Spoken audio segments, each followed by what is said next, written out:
اتنا سامان لے کر کے، جیسے لگتا ہے کہیں آپ سفر پہ جا رہی ہیں۔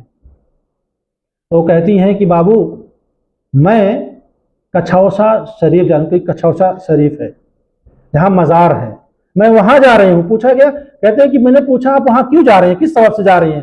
کہتی ہیں کہ اگر میں وہاں 7 بار چلی جاؤں گی، 7 مرتبہ چلی جاؤں گی تو مجھے حج کا ثواب ملے گا، یہ میرا چوتھا سفر ہے۔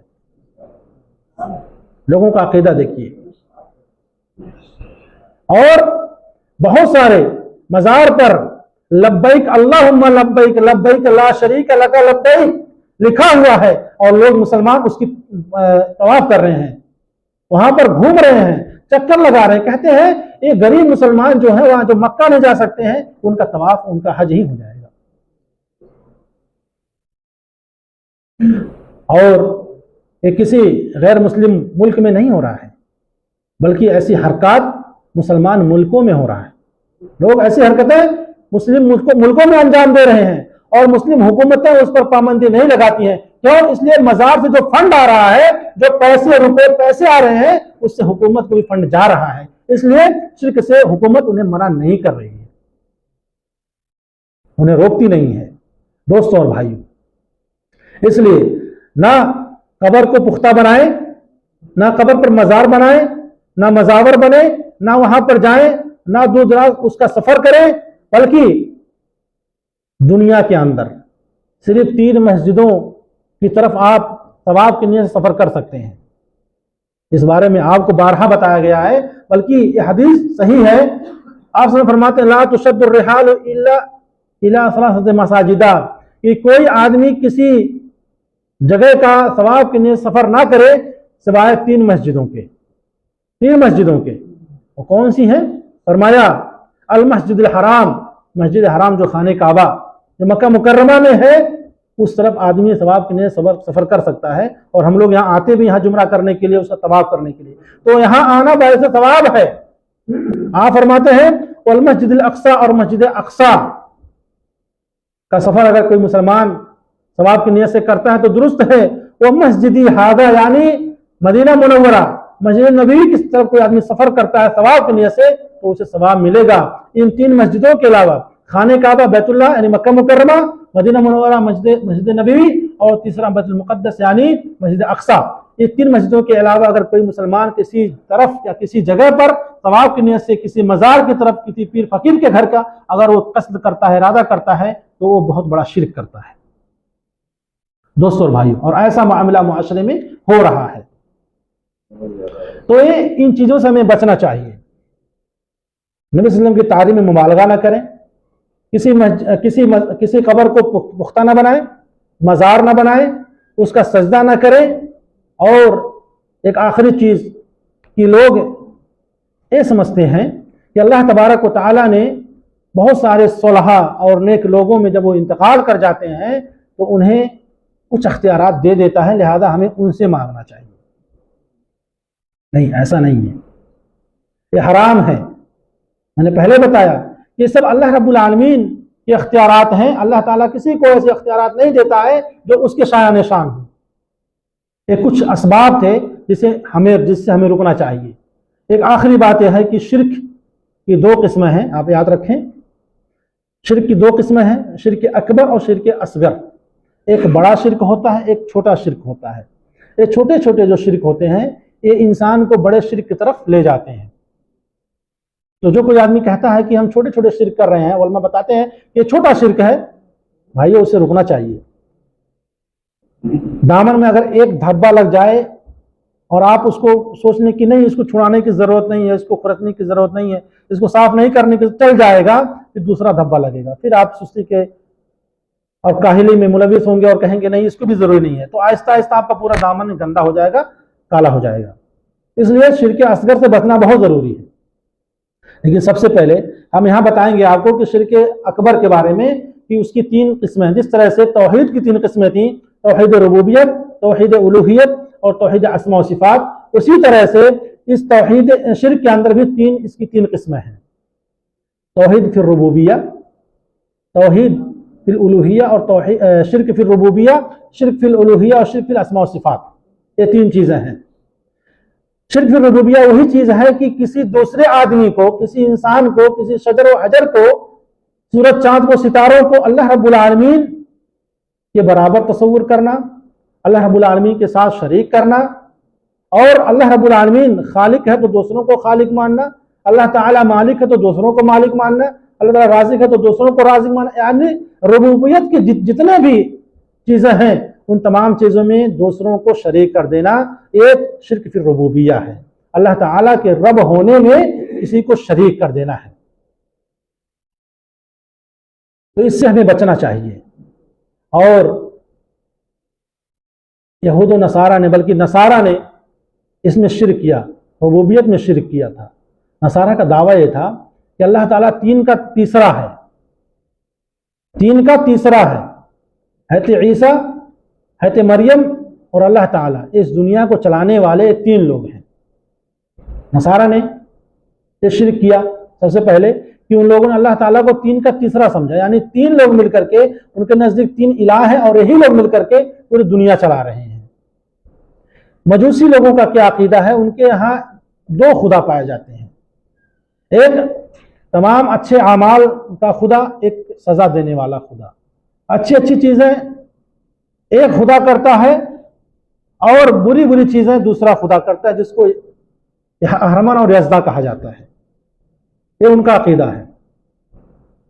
تیسرے صوفیہ، جن کا عقیدہ ہے کہ وہی عقیدہ کہ کوئی اچھا آدمی انتقال کر جائے تو اللہ تبارک و تعالیٰ اس کو کچھ اختیارات دے دیتا ہے کہ لو، آپ کے اختیار میں نے یہ دے دیا ہے، آپ کو میں نے فلاں چیز دے دی ہے، آپ کے اختیارات میں یہ چیزیں لوگ آپ سے مانگیں گے تو آپ لوگوں کو دیں گے۔ اللہ تعالیٰ اس سے بری ہو جاتے ہیں۔ تو اس سے ہمیں بچنا چاہیے۔ یہ عقیدہ ہلاکت و بربادی والا عقیدہ ہے، اور دنیا میں جتنے بھی واقعات ہو رہے ہیں، مسلمان جتنی چیزوں سے پریشان ہے، اسے پریشان کیا جا رہا ہے، چاہے وہ بہت سارے علاقوں میں چاہے مسلمانوں کو ظلم کیا جا رہا ہے، انہیں بھوکا مارا جا رہا ہے، ظلم و ستم کیا جا رہا ہے، جتنے بھی ظلم مسلمانوں پر ہو رہے ہیں نا، اللہ تبارک و تعالیٰ کے ساتھ شرک کرنے کی وجہ سے ہو رہے ہیں۔ مسلمان شرک نہ کرے تو امن و امان میں رہے گا۔ شرک کرنے کی بنا پر اللہ تبارک و تعالیٰ اس کے اوپر آزمائشیں ڈال دیتا ہے، پریشانی اللہ ہی کرتا ہے۔ کیوں؟ اس لیے کہ اس نے اللہ تبارک تعالیٰ کو چھوڑ کر کے غیروں کو مددگار بنا لیا تھا۔ اللہ تعالیٰ کہتے ہیں ٹھیک ہے، لیجیے، پکاریے اسے، آپ پکاریے انہیں جنہیں مشکل کشا تصور کرتے ہیں، آپ کے اوپر سے ظلم و بربریت کو ختم کر دے۔ اس لیے اللہ فرماتے ہیں قرآن مجید کے اندر، جو کوئی اچھا ایمان لے آئے اور اچھا عمل کرے وہ امن و امان میں ڈال دیا جاتا ہے۔ وہ ایمان لانا اور اس پر نیک کاموں پر عمل کرنا، اسلام کے حکامات پر عمل کرنا، اس وجہ سے مسلمان کو، لوگوں کو امن و امان عطا کر دیا جاتا ہے۔ اور جو لوگ ایمان نہیں لاتے ہیں، جو لوگ اللہ تعالیٰ کے ساتھ شرک کرتے ہیں، انہیں آزمائشوں میں اللہ تعالیٰ گھیر دیتا ہے۔ آپ کا سوال ہو سکتا ہے کہ کافر اتنے زیادہ دنیا میں ہیں، وہ کیسے خوش ہیں؟ بہت سارے یہود و نصارہ ہیں، وہ کیسے کروڑ پتی ارب پتی ہیں؟ میرے بھائیوں، یہ دنیا چند دن کی ہے، چند روز کی ہے، اور حدیث میں ہے کہ یہ دنیا جو ہے مسلمان کے لیے قید خانہ ہے اور کافروں کے لیے جنت ہے۔ یہ آزمائش کی گھڑی ہے، یہ دارالامتحان ہے۔ یہاں پر ایک آدمی کامیاب بظاہر دکھ رہا ہے، آپ کو بظاہر دکھ رہا ہے کامیاب کی، اس لیے شرک کرتا ہے لیکن بہت کامیاب ہے، دن بہ دن ترقی کر رہا ہے۔ قیامت کا دن ہوگا، اللہ تعالیٰ ایک آدمی کو جہنم سے نکالیں گے، اس سے پوچھیں گے کہ دنیا میں جتنے سونے چاندی ہیں، جتنے ہیرے موتی ہیں، جتنے جواہرات ہیں، اگر تمہیں دے دیا جائے اور تم اس جہنم سے نجات پانے کے لیے ان تمام چیزوں کو اللہ تعالیٰ کو دے دو گے؟ وہ آدمی خوشی خوشی کہتا ہے ہاں اللہ تعالیٰ، میں ان تمام چیزوں کو تجھے دے دوں گا اور میں اس جہنم سے نجات پا جاؤں گا۔ اللہ تعالیٰ کہتے ہیں نہیں، میں نے تجھے اس سے بہت چھوٹی چیز کا حکم دیا تھا کہ تو اللہ تعالیٰ کا کسی کو شریک نہ کرنا، اگر تو شریک نہیں کرے گا تو جنت دے دیا جائے گا، لہذا تو نے شرک کیا اس لیے تجھے جہنم میں ڈال دیا جاتا ہے۔ دنیا کی اتنی بڑی پراپرٹی والا کوئی آدمی اگر بظاہر دیکھنے میں بہت سکون میں ہے، بہت اچھے سے زندگی گزار رہا ہے، میرے بھائیوں یقین مانیں اگر وہ شرک کرتا ہے تو مرنے کے بعد اسے جہنم کی آگ سے کوئی نہیں بچا سکتا ہے۔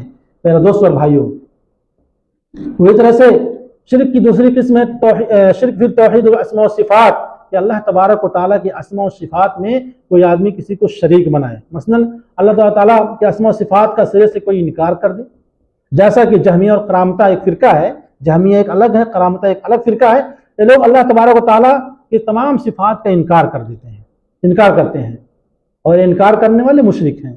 یا اللہ تعالیٰ کی صفات مخلوقات کے لیے بھی تسلیم کرنا، جیسے کہ کئی لوگ علم غیب کا دعویٰ کرتے ہیں، کئی لوگ علم غیب کا دعویٰ کرتے ہیں، کئی لوگ تو آپ صلی اللہ علیہ وسلم سے علم غیب کو خاص کرتے ہیں، کئی لوگ کسی بڑے پیر و فقیر کو کہتے ہیں کہ ان کے پاس علم غیب تھا، جو کہ اللہ رب العالمین کی صفات ہیں، اور بہت سارے لوگ اس صفت سے خود کو متصف کر لیتے ہیں کہ مجھے بہت ساری چیز، جیسے کہ ابھی ہندوستان میں ایک باگیشور بابا ہے، جانتے ہیں اس کو؟ باگیشور بابا کی طرح بہت سارے بابا ہیں جو کہتے ہیں کہ ہم تو آپ کے ساتھ کیا ہو رہا ہے، آپ کے ساتھ کیا ہونے والا ہے، ہم تمام چیزوں کو جانتے ہیں، جو کہ علم غیب کا دعویٰ کرتے ہیں۔ میرے بھائی، کوئی مسلمان اس چیز کا عقیدہ رکھے کہ انسانوں میں سے، مخلوقات میں سے کوئی آدمی کوئی علم غیب کا مالک ہے، تو اللہ رب العالمین کی اسماء و صفات میں شرک کا مرتکب ہوگا۔ میرے پیارے دوستوں اور بھائیو، شرک فی الالوہیہ، یہ اللہ تبارک تعالیٰ کی عبادت میں شرک کرنا۔ اب جب مالک اللہ تعالیٰ، رازق اللہ تعالیٰ، دینے والا اللہ تعالیٰ، تو عبادت اللہ رب العالمین کی ہونی چاہیے، لیکن لوگ اللہ تعالیٰ کی عبادت نہیں کرتے ہیں، باقی کئی لوگوں کی عبادت کرتے ہیں، سورج کی عبادت کرتے ہیں، چاند کی عبادت کرتے ہیں، ستارے کی عبادت کرتے ہیں، شجر کی عبادت کرتے ہیں۔ یہ عبادت صرف اللہ رب العالمین کا حق ہے، اسی کے لیے عبادت کرنی چاہیے۔ پیارے دوستوں اور بھائیوں، اس کے بعد چوتھی چیز، اللہ رب العالمین سے ہی دعا کرنی چاہیے۔ مجھے پتا ہے کہ وقت ختم ہو رہا ہے، بس ایک بات کرنا چاہتا ہوں کہ لوگ غیر اللہ سے دعا کرتے ہیں، دعا مانگتے ہیں۔ دعا کس سے مانگنی ہے؟ اللہ تعالیٰ سے مانگنی ہے۔ دعا کو سننے والا اللہ رب العالمین ہی ہے۔ قرآن مجید میں فرماتے ہیں وَلَا تَدْعُوا مِن دُونِ اللَّهِ مَا لَا يَنفَعُكَ وَلَا يَضُرُّكَ فَإِن فَعَلْتَ فَإِنَّكَ إِذًا مِنَ الظَّالِمِينَ وَإِن يَمْسَسْكَ اللَّهُ بِضُرٍّ فَلَا كَاشِفَ لَهُ إِلَّا هُوَ وَإِن يُرِدْكَ بِخَيْرٍ فَلَا رَادَّ لِفَضْلِهِ يُصِيبُ بِهِ مَن يَشَاءُ مِنْ عِبَادِهِ وَهُوَ الْغَفُورُ الرَّحِيمُ۔ بڑی واضح آیت ہے آپ کے سامنے۔ اور اللہ کو چھوڑ کر کسی اور کو مت پکارنا، لوگوں کو حکم دیا جا رہا ہے، حکم ہے، امر کا صیغہ ہے۔ اللہ کو چھوڑ کر کسی دوسرے کو مت پکارنا جو تجھے نہ نفع دے سکتے ہیں، نہ تمہارا نقصان پہنچا سکتے ہیں، اور اگر آپ نے ایسا کیا، اے نبی، اگر آپ نے ایسا کیا تو آپ ظالموں میں سے ہو جائیں گے۔ اور اگر آپ کو اللہ تعالیٰ کوئی نقصان پہنچائے تو اس کے علاوہ کون ہے جو اسے دور کر دے؟ اور اگر آپ کو اللہ تعالیٰ کوئی خیر پہنچائے، کوئی بھلائی پہنچائے، تو اس کے فضل کو کوئی اور ہٹا سکتا ہے؟ کوئی نہیں ہٹا سکتا ہے۔ اور وہ اپنا فضل اپنے بندوں میں جس پر چاہتا ہے نچھاور کر دیتا ہے، اور وہ بڑا معاف کرنے والا، رحم کرنے والا ہے۔ پیارے دوستو بھائیو، غور کریں کہ اللہ تعالیٰ جس پر چاہتا ہے اپنی رحمت نچھاور فرماتا ہے، جس کے لیے چاہتا ہے اپنے رزق کے دروازے کھول دیتا ہے، جس کو چاہتا ہے تنگی میں مبتلا کر دیتا ہے، پریشانی میں مبتلا کر دیتا ہے۔ اللہ رب العالمین کی طرف سے آزمائش ہے، اس پر بندے کو اللہ تعالیٰ سے دعا کرنی چاہیے، نہ کہ غیروں سے دعا کرنی چاہیے، کیونکہ ان تمام چیزوں کو تو اللہ تعالیٰ ہی کر رہا ہے، تو اللہ تعالیٰ سے دعا کریں۔ آگے فرمایا ما یفتح اللہ للناس من رحمت فلا ممسک لہا وما یمسک فلا مرسل لہ من بعدہ وہو العزیز الحکیم۔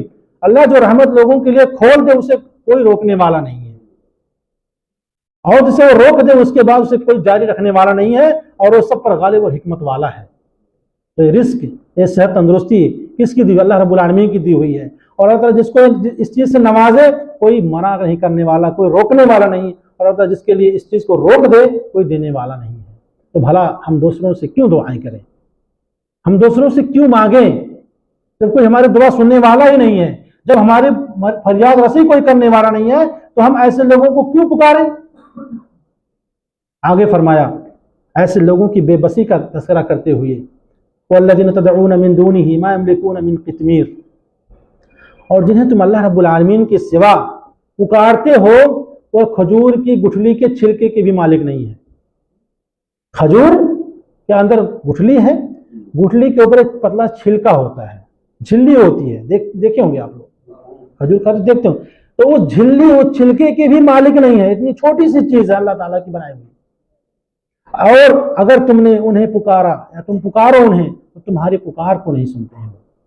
تمہاری پکار کو نہیں سنتے ہیں، اور اگر بالفرض محال وہ سن بھی لیں چلو ٹھیک ہے، آپ نے پکارا، حالانکہ وہ نہیں سن سکتے ہیں، لیکن آپ سوچتے ہیں کہ نہیں ہماری پکار کو یہ قبر والے، یہ جو بنے ہوئے مورتی ہیں، پتھروں کی مورتیاں، یہ سب سن رہی ہیں، اگر بالفرض محال سن بھی لیں تو تمہاری فریاد رسی نہیں، یعنی کہ تمہارا جواب بھی نہیں دے سکتے کہ ٹھیک ہے ہم آپ کی دعا سنتے ہیں اور ہم آپ کی فریاد رسی کرتے ہوئے آپ کی جو مرادیں ہیں اسے پوری کریں گے، بلکہ قیامت کے روز تمہارے اس شرک کا صاف انکار کر دیں گے۔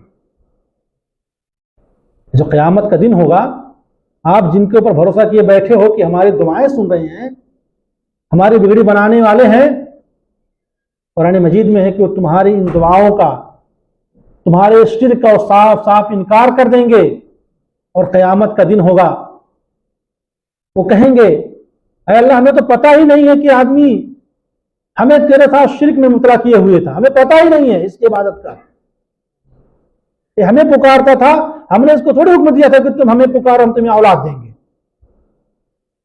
تو دنیا میں اتنے مسلمانوں کو جو علماء سو بہکا رہے ہیں، جو پھسلا رہے ہیں، جو لوگوں کو شرک کی راہ پر لگا چکے ہیں یا لگا رہے ہیں، ان سے میں کہنا چاہتا ہوں خاص کر کے کہ وہ لوگ ان آیتوں کو اپنے سامنے رکھ کر کے پڑھیں، ترجمہ کریں، تفسیر پڑھیں اس کی کہ اس کا معنی کیا ہوتا ہے۔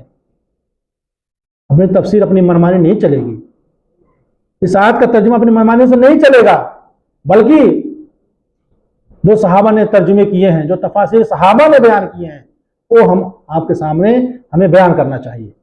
ان علماء کو رکنا چاہیے جو لوگوں کو غلط غلط تفسیریں بیان کر کے بتاتے ہیں کہ نہیں جی ایسا نہیں ہے، بلکہ اب بھی ایسے لوگ ہیں جو اللہ تعالیٰ کے تصرفات میں اختیارات رکھتے ہیں اور وہ بھی یہ سب کر سکتے ہیں۔ نہیں، بالکل نہیں کر سکتے، دعا کوئی سن ہی نہیں سکتا ہے، اللہ تعالیٰ ہی ہمارے سہرگ سے قریب ہے اور وہی ہماری دعاؤں کو سنتا ہے، ہماری پکار کو سنتا ہے، اس کو قبول فرماتا ہے، اور اس جگہ فرمایا کہ جو مجھے پکارتا ہے میں اس کی پکار کو سنتا ہوں اور اسے زمین کا خلیفہ بناتا ہوں۔ تو میرے دوستو بھائیوں، اللہ تعالیٰ کو پکاریں، اس سے دعائیں کریں، کسی کے پاس اولاد نہیں ہے تو اس سے اولاد مانگے، کوئی غریب ہے اس سے اللہ تعالیٰ سے ہی دعا کرے کہ اللہ تعالیٰ ہماری مفلسی کو، غربت کو ختم کر دے اور ہمیں مالدار بنا دے، اس کے حلال عطا فرما۔ اس طرح کی دعائیں اللہ رب العالمین سے کی جاتی ہیں، کسی غیر سے نہیں کی جاتی ہیں۔